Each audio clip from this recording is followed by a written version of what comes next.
Hello and welcome to another video. Thank you so much for joining me today. You're joining me on the Macrobyte series at the moment, and we are discussing all different types of aspects of macro photography, just breaking the process down and to get you out there taking macro photos.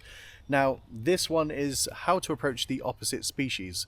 But first, if you're into outdoor photography, then why not hit that subscribe button and join me on other videos. I do landscape, seascape, woodland, mushrooms, and all stuff out, anything outdoors. If it's outdoors, I'll shoot it.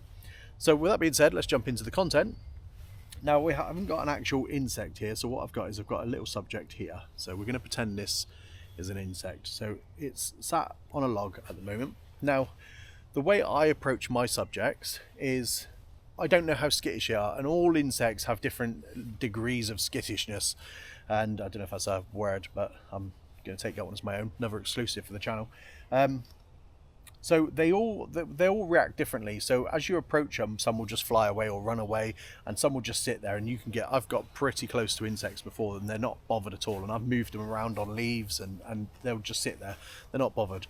So all depends on what you're shooting. So this is a general rule. What I generally do is I'll probably come halfway out my focus range, and then I will just take that image. I can use my autofocus for this at this point.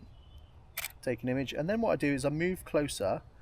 Then as I get closer, again using the autofocus, take a photo, and then once I get all the way to the end of my range and I'm at my closest focusing point, I'm close enough to then start implementing the sway, because you want to use your sway technique. So if you try and use your autofocus, it might hunt backwards and forwards, and then what will happen is you'll either miss the chance to get the shot, or it just won't focus on it. So the easiest way is to get it all the way to the minimum focusing distance, and then just sway backwards and forwards till you get the image that you want. Then once you've got that image, then start using your hand, and then you can just guide yourself into different positions, different compositions, however you want to take the image. And that is the way that I approach all insects. So if it's sitting on something, then that's how I would do it. If it's obviously running, flying, all that is a different scenario. But insects that are usually on something, so there's a little gnat just it's flown away because I just poked at it.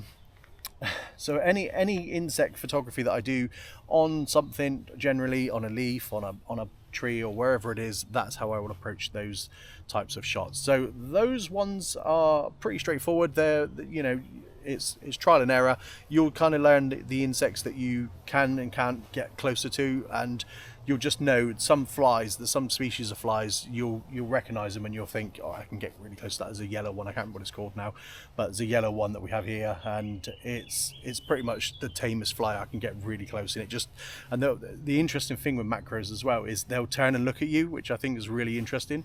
So they'll see you getting close to them, so they'll turn to face you, and it gives you a chance to get different angles as well, which is awesome. So give that a go. Get out there shooting just all types of insects, and again, like I said, you'll learn which ones you can and can't get close to, but approach them in that way, and then that way you're guaranteeing yourself a shot, and then the better shot comes later. So that's this video done for this week. Thank you so much for watching, and I'll catch you on the next one.